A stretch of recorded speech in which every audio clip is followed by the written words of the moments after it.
A warm welcome to this evening's edition of your reliable news source. You are watching Primetime News. I'm Simsole Kombole. Heading the bulletin.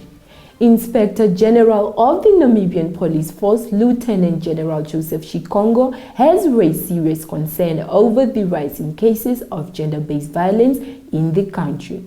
Between April 2024 and February 2025, police recorded 4,405 gender-based violence-related cases, including 1,345 cases of rape.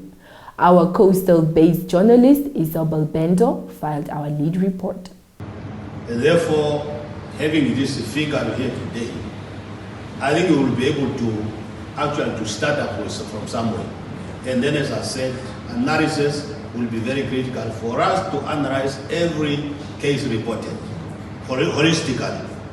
Because the police report might not mean that much a lot if we don't have a national concerted statistic that actually we can analyze and evaluate from time to time. These statistics are shocking, and the increased number in sexual abuse of children is a major concern. Therefore, community engagement should be intensified, educating the communities to devise and to advise victims of such act to report to the GBV protection units for assistance. Turning to health matters, the Executive Director of Tonata People Living with HIV, Victoria Kamule, has expressed concern over the strain on community-level HIV response efforts following the U.S. government's decision to cut U.S. aid funding.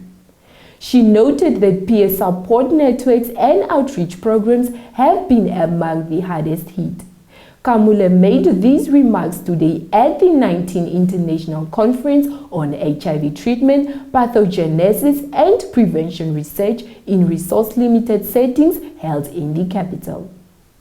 The withdrawal of key funders, such as USAID, has placed an unprecedented strain on community-level HIV response and efforts.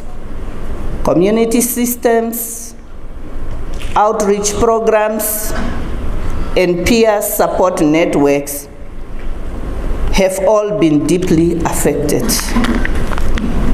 At Tonata, we continue to serve over 29,000 people living with HIV across the 14 regions of Namibia. We provide peer-led ART adherence support, treatment literacy education, stigma reduction initiatives, and community ART refill groups. Despite experiencing funding cuts of 40 to 50% over the past 4 years, we have managed to maintain our engagement with the communities, with the Ministry of Health, and other partners.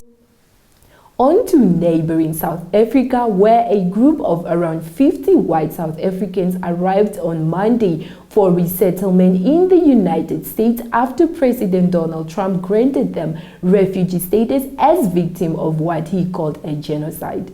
AFP has more details. Welcome.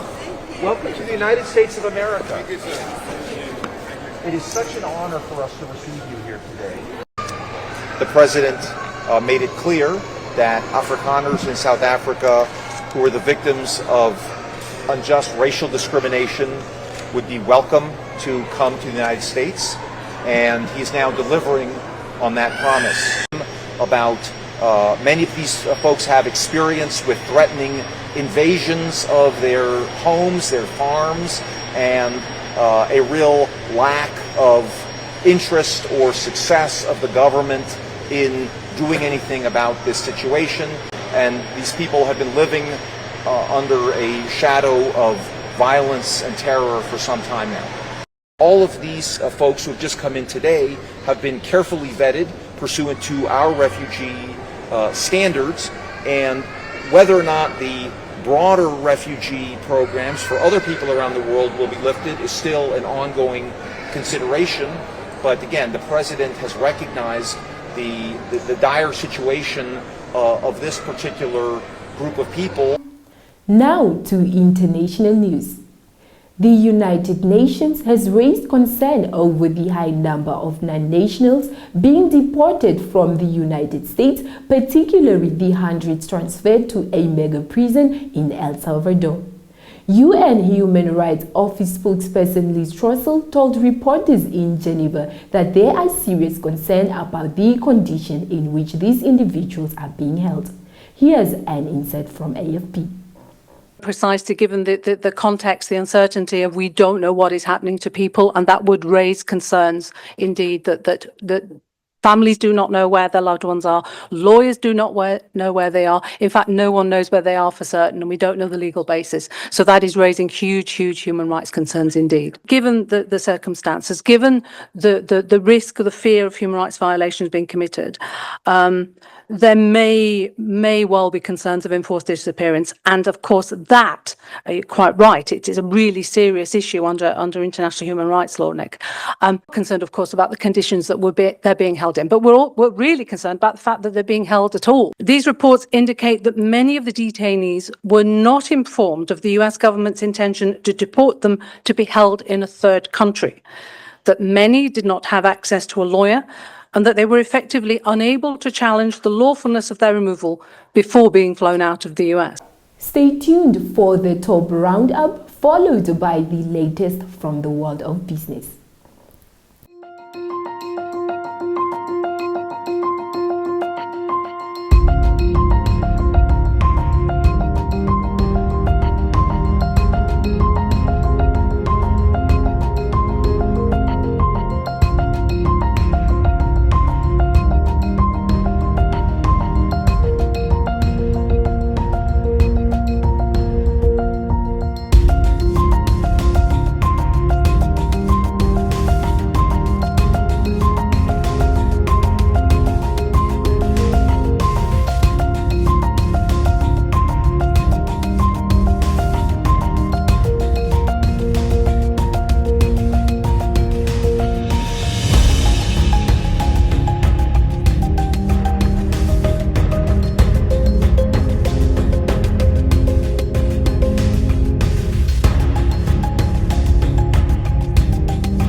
Welcome to Primetime Biz, your trusted source for all the latest business news and updates. Electricity Control Board CEO Robert Kahemise this morning announced the bulk electricity tariffs for the 2025-2026 financial year at a briefing held in the capital. Take a listen. After due consideration, we have to underline this, especially the impact on affordability of electricity in Namibia. And also in accordance with the ECB tariff review methodology that I've referred to, the ECB board resolved to approve a 3.8% for Namibia instead of then 17.44% initially requested by Namibia. However, the 3.8% will be supported with a financial support or injection of 283 million by the shareholder of Namibia, which is our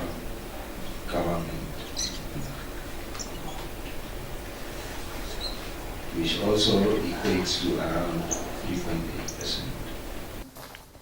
U.S. President Donald Trump says he expects to speak with Chinese President Xi Jinping by the end of the week, following an agreement to significantly reduce tit-for-tat tariffs for a 90-day period.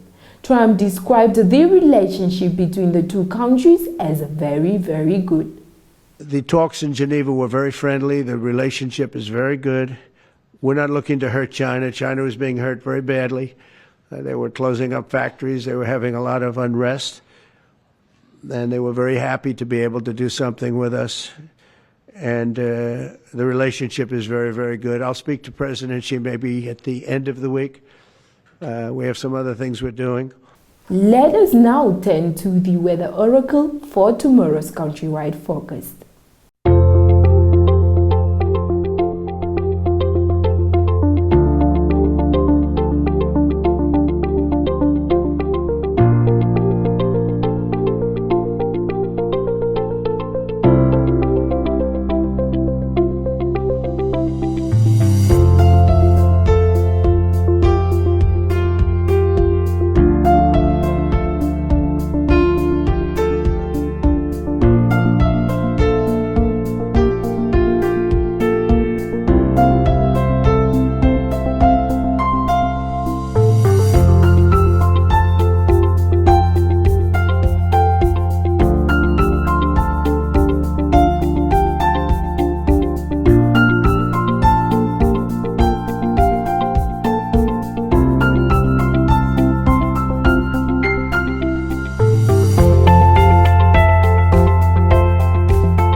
Welcome to Sport Planet, the segment dedicated to all things sporting action. We commence with tennis news. Roger Federer turns to the city he once ruled on clay, but this time is to connect rather than to compete. The 20-time Grand Slam champion hit the court with young tennis players in the French capital to mark the launch of his new Uniqlo collection and reflect on life after retirement. AFP has more. I mean, I'm happy that I can go back to the cities I love so much. As an example, Paris. I came here for Roland Garros for so many years, but you know, there was always another practice or another match for me to get ready for, and now I don't have that. So when I walk the streets of Paris or I come to a city like this, I can actually walk differently with a more open mindset, getting more inspired mindset, instead of maybe going secretly through the motions and the tactics of a potential match, or just to walk the streets and look at a nice building or something. I see things a little bit different nowadays because my life has changed so much. I was just twice on safari as well in the last 9 months. You know, people say that you change when you go on a safari. I feel that, you know, especially now that I could go there with my children. So that's been something that is, you take that home, and then sometimes it can end up in a collection or not. But I think it's important for me, who's so well traveled, to keep on traveling, because there's still so many places that are left for me to be seen. On to football. Real Madrid coach Carlo Ancelotti will take the reins of the Brazil national team on May 26, aiming to lead the team to World Cup glory next year for the first time since 2002. Previous coach Dorival Jr. was sacked in March after a 4-1 thumping by rivals Argentina in qualifying. The Italian has demonstrated his ability to succeed in similar environments with some of Europe's biggest sides, including Real Madrid, Chelsea, Bayern Munich, and Paris Saint-Germain. With Brazil's fiercest rival Argentina reigning world champions, the pressure on Brazil to succeed in the 2026 World Cup will be higher than ever. Ancelotti is also said to be the first foreign manager to lead Brazil into a World Cup.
And with that, we wrap up for the evening. Thank you for joining me tonight on Primetime News.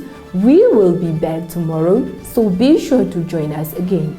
Before I sign off, don't forget to follow the on-screen prompts to stay updated on the latest local, continental, and international news. We always welcome your thoughts, so feel free to interact with us in the comment section. From myself, Simsolia Kambonde, and the entire Primetime News team, have a restful evening. It's bye for now.